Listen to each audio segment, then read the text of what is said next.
همون مسئله زمین. شد زمین در سپیسکای من زمین نیست. خب بگیره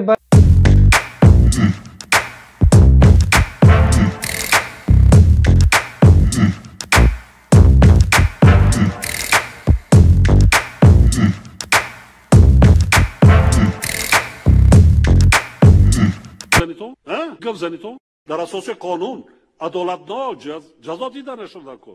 جریمه ها را سری وقت سپارن. ما برای چی جریمه ها را بلند کردیم؟ تو اینا را چی به سوال میپرسی؟ او اینا چی جواب داده میتونن بیچاره؟ بعد همه دنیا میدونه که برای چی جریمه ها رو بلند کردیم.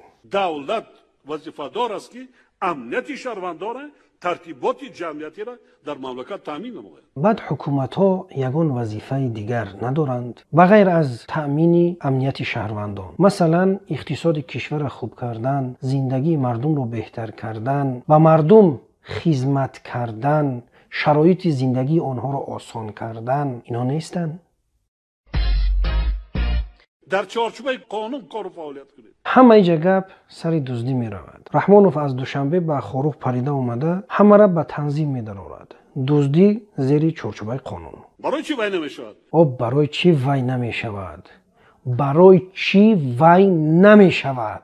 درویگی میکنیتون یا زویسی میشدگی از گروه جنتی؟ پولی نارکوتیک بسیار؟ شما هم مثل همین رحمانوف زویسی میشدگی؟ 5-6 نفر جنایتکار به ترتیب در آورده. من فرمان وای دادم. من به عهده میگیرم.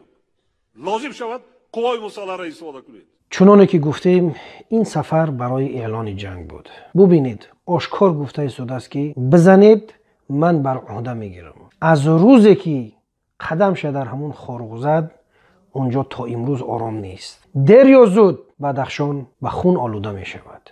متاسفانه قانون امیر طلب میکند وقتی جنایت صادر کرد از پدر و مادر دیگر نمیپرسند، باید جنایتکار در نزد قانون جواب گوید. آقای رحمانوف در اینجا گفته شده است که به گناه کسی پدر و مادر کسی گناهگار نیست. سوال مطرح این است که پس چرا وقتی یک مبارز، یک فعال سیاسی فکر و اندیشش بیان میکند در حال سگات روی میکنی، همون روز پدر و مادر زیر شکنجه، زیر فشار قرار میگیرند. رابره 50% موفقیت کارش از دست و دل پاکش وابسته است. خودش پاک وجدان باشه. یگان چیز را از مردم باید پنهان کرده ما دکار نیست. جنایتکار را میبینن اینا.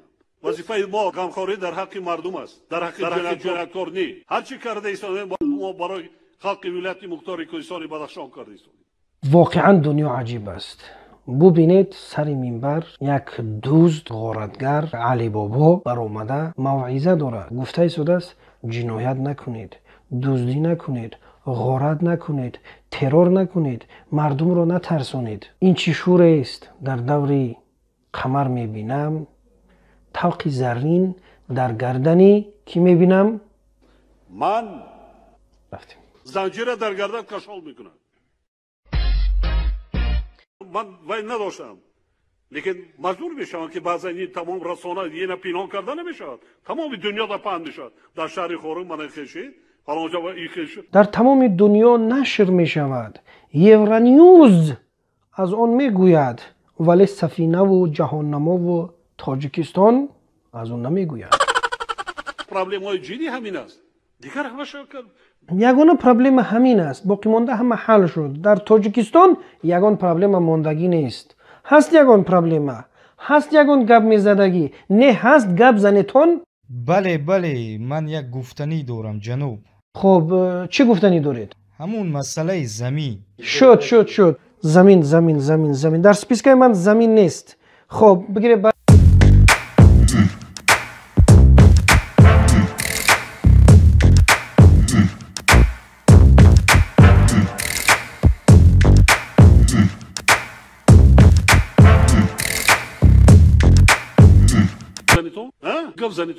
بے شرم، بے حیا، بے ناموس. مگر این سوالی هست که از زبان رهبر یک دولت نسبت به مردم داده می شود؟ در کجا دیده ای که مردم باید که به رهبر دهند؟ طبیعی این نیست که رهبر باید که به مردم دهد. برمیگردیم به سوال تو که مردم در طول این 27 سال به تو چی دادن؟ مردم تمام امکانیت خود رو به تو داد. ثروت، مالکیت، کورسی، قدرت همه اینا را داده رفت است در روسیه است. تو به اینها چی دادی؟ من رفتم نوی شهر نویا حاضر گشتم نزدی مردم میروم نزدی مردمی عادی میروم نویه دوردستانی 8 سال بود نرفتم نویه مرغاب دیروز بودم در نزدی مردم بودم نزدی خلق رفتم از پروتکل بیرون رفتم نزدی مردم رفتم پرسیدم ای ژورنالیستان احمق، ای کارمندان رادیو و تلویزیون تاجیکستان کجا به نگه دارید؟ معاش برای چی میگیرید؟ و همین مردک در حیاتش یک بار پروتکل ویران کرده نزد مردم رفته. کنی نوار، کنی ویدیو. شرط همین بیچاره به زبان حال بیا بگه که من وی کردم وی کنید. دولتی تاجیکستان تنها وطن یک پرزیدنت نیست، رحمان نیست. کلی وطن همه ما شما است. وطن 2 میلیون اهالی است. همین کلاغاوز خودش رحمانوف میگه. ولی میبینیم که بعضی ها خودشون درونده رحمان میگن. کدومی را باور کنیم؟ مولت یک ماده اوده کرده میتونی. من ارگانهای ماموری، قدرتی، نظامی در اختیارات با میگویم که در چارچوبه قانون. کشتن در چارچوبه قانون چگونه است؟ بیاین بکشن، در دست автомат بتن، در پیشون ورق بمونن، سیامکه کنن، بگن که این تروریست است، این جنایتکار، یا اینکه از این قتل و کشتار یگان رسانه خبر نیاورد. یعنی کاملا مخفی و کاملا پسی پرده. تکیه کنی با مردم همه وای بشه. یگان تکیه مردم قطعی خلق قطعی وای کن. اما 27 سال شد همین را گفته ایزادیم که به مردم وای کن که وای میشود. وای که نکردی هر روز میخیزی که لینگو در وایند.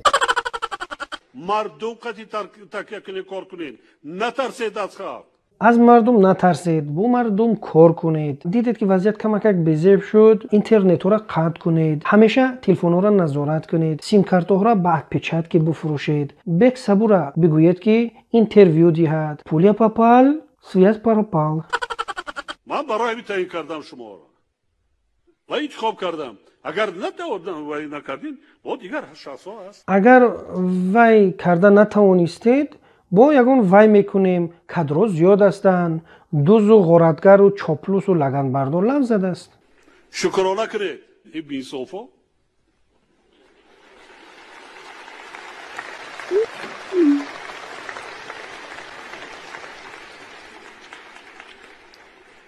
عجایب دنیا را ببینید. از یک طرف میبراید توهین، تحقیر، به انصاف میگوید، در مقابل خرسک میزنند. به یقین رسیدم که همین جمع آمد ساختکاری است، چون که این از صفتهای مردم تاجیکستان نیست. توهین و تحقیر را قبول کند و برای او خرسک بزند.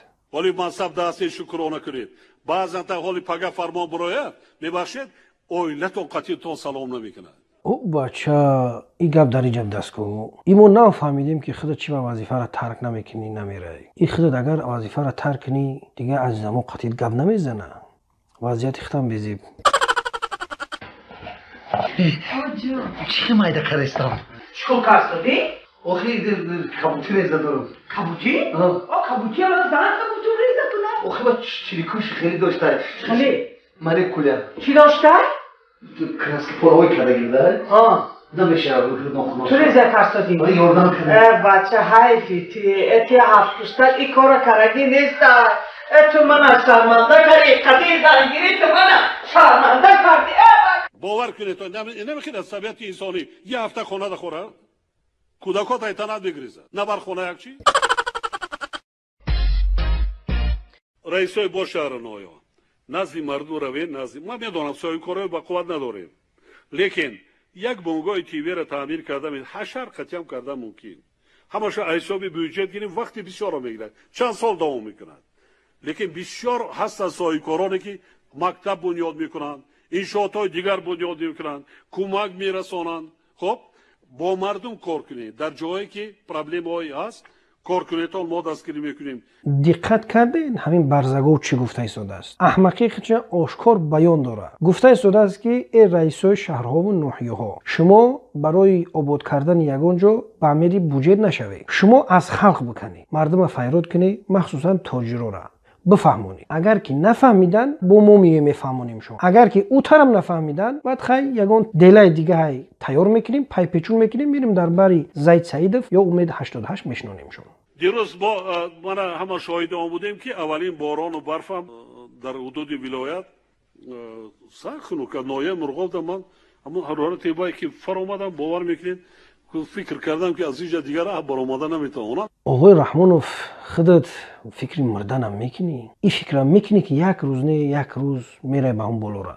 باور که همون مردم مرغاب گاو چاروا میکشتن اگر امیت میشید. تیاری به دوره تیرما و زمستان الان تیرما شروع شده است. ببینین انگیش کشانده سری وقت ذخیره کردن در کار. حالی میوه سبزیجات خیلی زیاد است. فراوان است. ذخیره کنیدتان. حداقل برای زمستان خودتان، برای فرزنداتان ذخیره کنید. مواد غذایی. همین صحبت های رحمانوف تماشا کرده همون کینوی حضرت یوسف در یادم میزنه. اون همون پوتیپوار و کاهنان معبد 1000 سالها پیش این هم استیل استفاده میبردن برای سالهای وزبین ذخیره میکردن. تصور کنید که سالی 2019 عصر 21 یک حاکم پیدا میشوه که میگه سال آینده وزبین میآید ذخیره کنید. حد اقل همون امکانیت ذخیره کردن خودت فراهم بیار. در زمان حضرت یوسف حکومت همین کارو میکرد.